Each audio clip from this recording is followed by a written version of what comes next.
আসসালামু আলাইকুম দর্শক, আমার আজকের রেসিপি গরুর মাংস ভুনা। আশা করি রেসিপিটি আপনাদের ভালো লাগবে।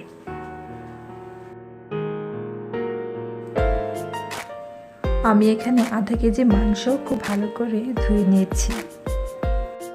এর জন্য নিয়েছি 2টা তেজপাতা, পেঁয়াজ কুচি, সব মশলা আমি ভালো করে বেটে নিয়েছি। মৌরি, জিরা, রসুন বাটা, আদা বাটা, ভাজা মরিচ বাটা, ধনিয়া, হলুদ, চিনি, কাঁচামরিচ বাটা, গরম মশলা বাটা, তেল, পেঁয়াজ বাটা। চুলায় একটি প্যান বসিয়ে দিয়েছি। এখন দিয়ে দিচ্ছি 3 চা চামচ সয়াবিন তেল।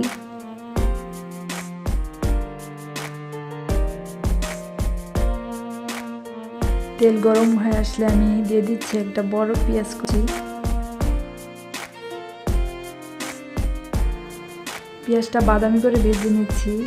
এখন দিয়ে দিচ্ছি 2টা তেজপাতা,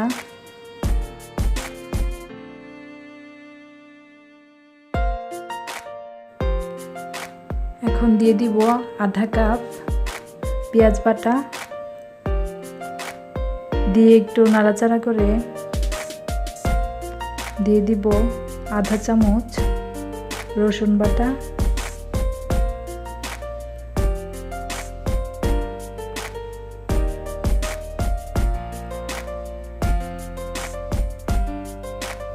এক চামচ আদা বাটা।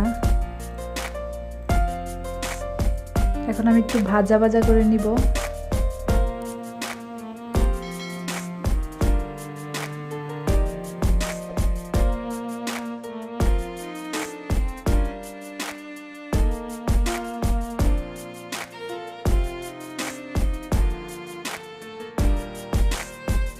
খুব ভালো করে ভাজা ভাজা করে নিয়েছি। এখন দিয়ে দিচ্ছি ভাজা শুকনো মরিচ বাটা আধা চামচ,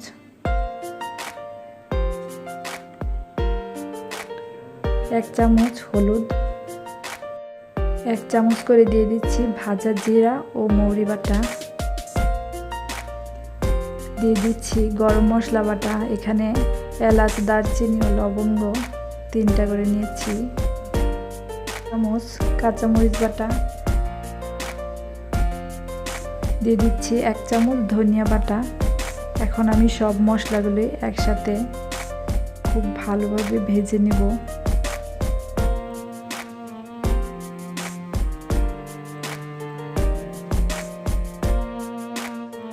খুব সুন্দর একটা কালারের জন্য দিয়ে দিচ্ছি সামান্য চিনি,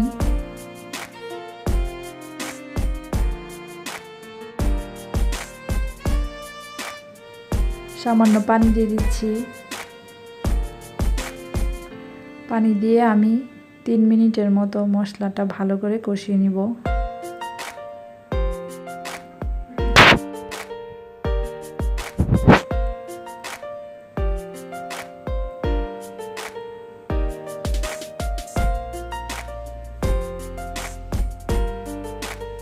এখন ঢাকা দিয়ে রাখবো 3 মিনিটের জন্য।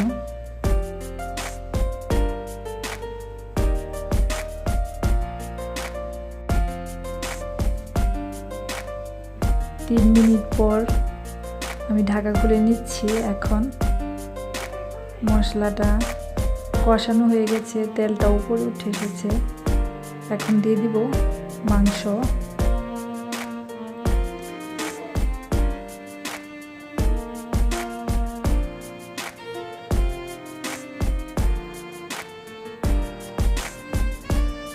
মাংসটা মশলার সাথে খুব ভালো করে মিশিয়ে নিচ্ছি।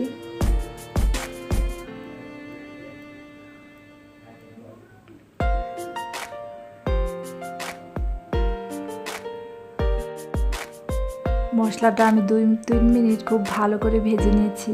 এখন 1 কাপের মতো পানি দিয়ে ঢাকা দিয়ে রাখবো।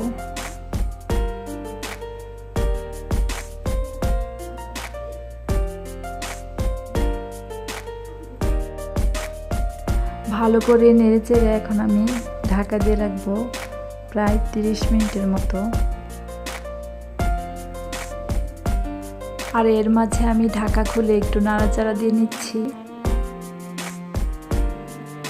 মাংসটা আমি কম আঁচে রান্না করব।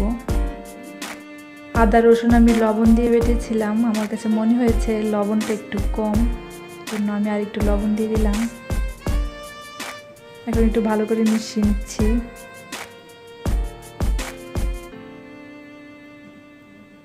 মাংসে আর কোনো পানি দিইনি, এখন ঢাকা দিয়ে রাখবো।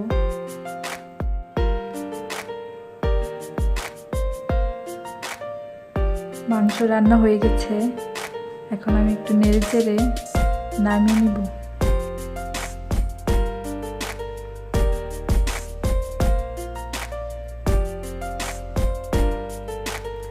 আশা করি আপনারা বাসায় এটা ট্রাই করবেন। আশা করি রেসিপিটি আপনাদের ভালো লেগেছে। খুব মজার একটি রেসিপি, আপনারা বাসায় ট্রাই করবেন। সবাই খুব ভালো থাকবেন। আল্লাহ হাফেজ।